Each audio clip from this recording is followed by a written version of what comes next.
La Revolución de Octubre de 1944. Un movimiento revolucionario que involucró a todo el pueblo de Guatemala en contra del gobierno dictador que mantenía en el poder a Federico Ponce Báidez. Meses antes de Ponce Báidez, quien mantenía el mandato era Jorge Ubico, con un régimen dictatorial que duró 13 años, en donde sometió al pueblo guatemalteco bajo un estado totalitario. Es importante saber quién era Jorge Ubico para entender la Revolución del 44, ya que Ponce Báidez siguió con el modelo del ubiquismo. El pueblo, al ver que su mandatario era un déspota, tiene una reacción negativa hacia él, y en junio algunos sectores comienzan a organizarse alegando en contra del sistema que imponía dominio y tiranía, saliendo así a las calles grupos de estudiantes, maestros y ciudadanos estableciendo sus demandas. Respondiendo a esto, el 22 de junio Ubico lanzó el decreto 3114 que reprime a la población para organizarse pensando en contener el movimiento que había. El mismo día se reúnen 311 intelectuales que redactan un memorial que fue entregado a la presidencia el 24 de junio, en donde se le pedía que se le devolvieran las garantías constitucionales al pueblo.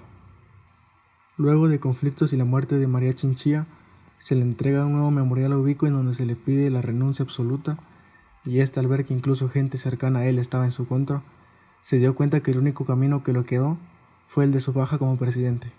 No obstante, antes de dejar el puesto quitó del camino al primer designado y segundo designado presidente, para que ninguno de ellos asumiera el mandato, y en su lugar dejó a un grupo de 3 personas en el poder, ya que para él era más fácil manipularlos a ellos.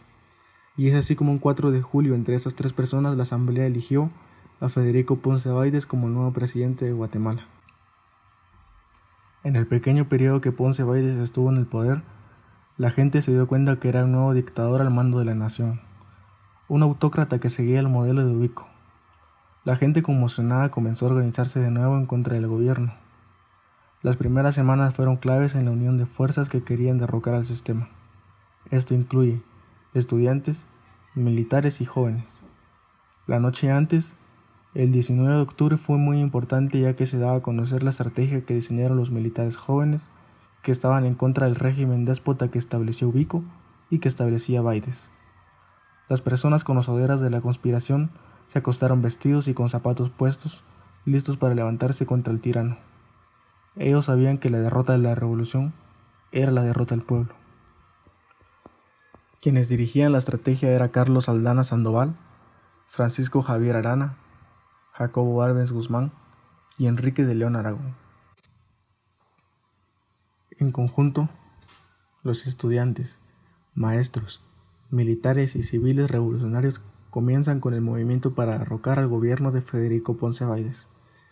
Los militares comienzan la lucha para tomar la Guardia de Honor, que era un punto clave para lograr bajar las defensas del dictador.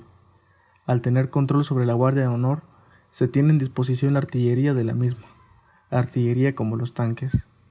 Luego de tomar posición, se deciden desplazar a Matamoros, San José, el Palacio Nacional y la Casa Presidencial.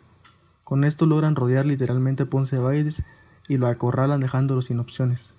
Con la caída de los fuertes fundamentales del Estado y la muerte del hijo del déspota en batalla, Ponce Báidez reflexiona sobre la situación en la que se encuentra y después del mediodía decide renunciar. Se proclama la renuncia en la embajada de Estados Unidos. En la tarde, el pueblo festejaba la caída del régimen dictador que imponía Ponce Báidez, siguiendo el modelo del ubiquismo.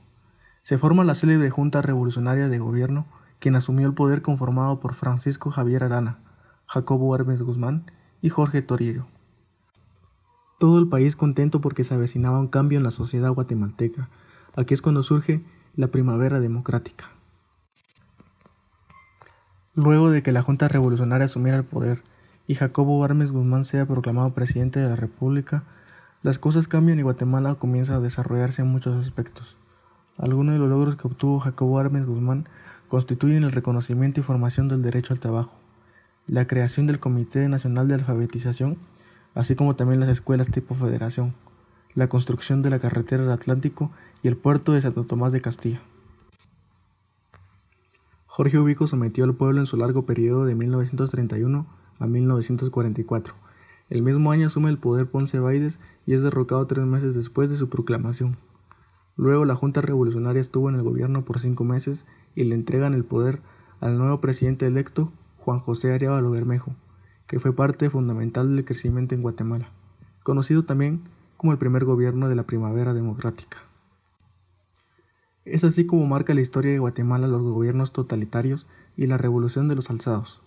Todos los ciudadanos eran conscientes del poder de los dictadores Jorge Ubico y Federico Ponce Báides, pero, aunque se haya infundido el temor en la sociedad, ellos se levantaron con más fuerzas para derrocar a los dictadores.